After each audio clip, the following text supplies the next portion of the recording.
Games are great. They are a great way to spend time with your kids and for your kids to learn a little something while they do it. Today, I am talking about some great games that you might want to look at this summer and year round to spend time growing their knowledge base, their logic, and just having fun together. I'm Jacqueline. This is Homeschool Hangout.xyz, where I, a veteran homeschooler of way too long, 17 years, shares tips and tricks and things to help you homeschool your children with confidence and calmness. If you like these kinds of videos, thumbs up, like, subscribe, join my Facebook group, Homeschool Hangout by Nerd Family, join my Discord, buy me a coffee, commercial over, and let's get into it. First off, though, this is part of a game schooling collaboration. This is being hosted by Magali over at Homeschool in Paradise, and I want to thank her for organizing this. And at the end of the video, not now, there will be a link down in the bottom to all the other videos. So make sure to watch those. I'm sure they will have some other wonderful ideas. Also, all these games hopefully will be linked down below. So let's get into it. We love games in our house. We just do. We love all kinds of games. So first, I am going to talk about one game that we loved that is a great game for while you're out with your kids. And it is the letter word game. And what you do, you pick a letter. Let's start with B. And you can give it a theme or not. And what you do is you pick a word that starts with B. Baseball. The next person can choose, and depending on how you set your game up, the next person in our family always starts the next word with the last letter of the first word, if they're old enough to spell. That helps. So baseball ends with L. So lemur. R, rose. E, elephant. You can do it that way, or you can say, I'm going to start with A, you start with B, you start with C. We also would do a lot of themed words. So we're in the car, let's do this with animals. We're in a grocery store, let's do this with food. Whatever you want. It's a great, fun, silly game. And if you can't think of a word within a certain amount of time, maybe you do a silly dance or you just start over. But my family always loved playing that when we were out. The next thing is math facts. I love math. If you don't know that, I like math a lot. And I was a math tutor. And I think that math facts specifically and math calculations are better just by doing them. But you don't always want to do worksheets. So all you really need is a deck of cards. This is a cheap deck of cards from the Dollar Tree.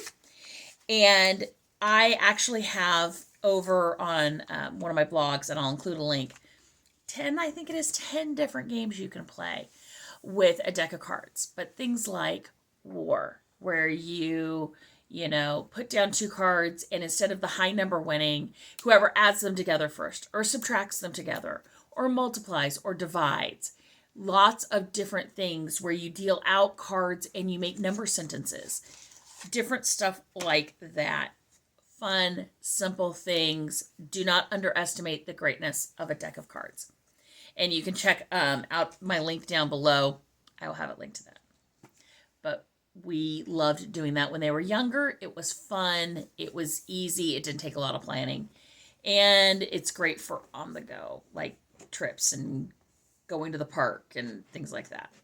Okay, the next one is this Bold Maid. And it is an old maid game, but with women still. And I think this was off of Kickstarter. And so every card, in addition to just playing Old Maid, every card has women on it. And they're in different groupings. So you see the different colors. You have like an inventor, writers, musicians, politicians, I believe. Let's see. Painters. You see there's a little symbol up there. Aviators. Judicial. So you got like Elena Kagan. Sonia Sotomayor. Sandra Day O'Connor. Fun fact, I dressed up as Sandra Day O'Connor more than once for Halloween. So you've got these different ones. Scientists, of course, one of our favorites. Ada Lovelace. Marie Curie. I cannot read this one backwards. Rosalind Franklin. Lynn Conway. So you've got lots of different subjects here. And you just play Old Maid. You shuffle them, you deal each player, like a normal old maid game, and you choose who goes first, counterclockwise. And then let me just make sure I'm doing this right. It's been a while. You keep going until somebody gets 3 sets. And one of the things I love about this is you don't need to know who all these women are. It includes a book. And so like here it says Dr. Patricia Bath, who I've heard the name, couldn't tell you what she did. She was the first Black woman to hold a patent on a medical invention. She was an eye doctor who, she died in 2019. She was an eye doctor who made many discoveries and worked hard to make sure everyone got what they needed. She showed us how to use lasers to perform eye surgery. Now, there's not a lot of information in here, but enough to give you a familiarity. Also enough to get you curious, where you may want to go check out some books from the library to go with it. So I really like this. I'll be honest, I think a company sent it to me a few years ago. Great for all the time. Yeah, it was sent to me for Women's History Month, but let's be honest, women are around all the time. So, okay, this, I don't even know if you can still get it, so hopefully I'll link it down below. This is an electronic Trivial Pursuit. This is great for in the car, for road trips, or just sitting around at night, and it pops up Trivial Pursuit questions. And some of them are going to be hard, some of them are going to be easy, but it is so, so fun. My husband and I are known for when he and I are by ourselves taking road trips, we get trivia books from the library and read trivia questions to each other. Yes, nerd love is real. Okay, this last one, you are going to think I'm crazy for saying that this is an educational game. But it is, I promise you. And it is Super Fight. Super Fight is a game. It's a game of absurd arguments. This is awesome. And let me grab a couple of cards. So you get cards and you literally think about who would win in a fight between these. Let's see. Youngest player goes first. You draw a few cards and then you figure out of your cards who could fight this other card.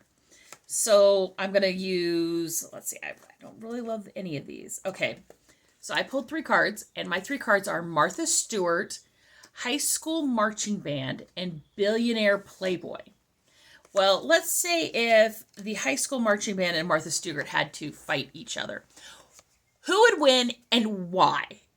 And yes, it's crazy. You plead your case, the group votes.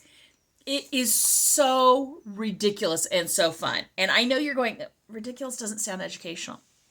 Logic is educational. Logic, constructing an argument, convincing people, things like that. You also have these black cards that go with it.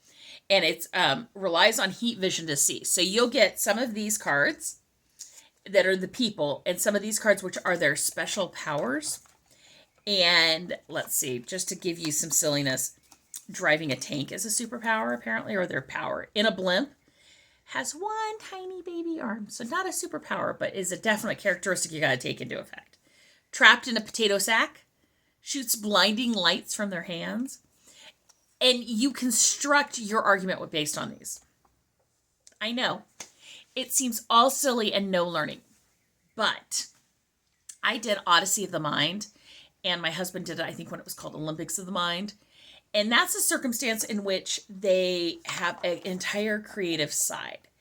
And that creative side could be anything from, here's some straws.